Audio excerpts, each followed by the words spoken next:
జై శ్రీరామ్ అండి.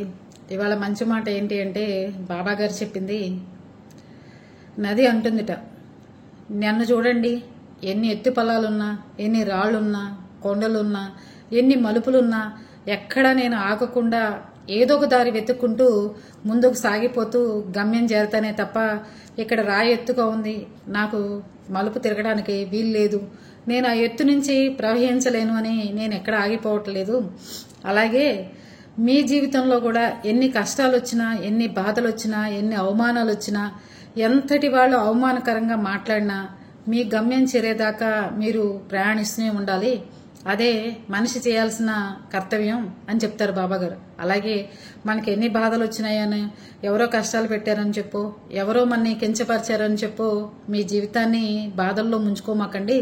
మీ జీవితం నది ఎలా ప్రవహిస్తుందో ఎత్తు పొలాల్లో అలాగే అన్ని కష్టాలు జీవితంలో ఉంటాయి. మీరు ప్రవహించినట్టే నది, మీరు కూడా మీ జీవితంలో ముందుకెళ్ళండి అని బాబాగారు సూక్తి అండి ఇవాళ.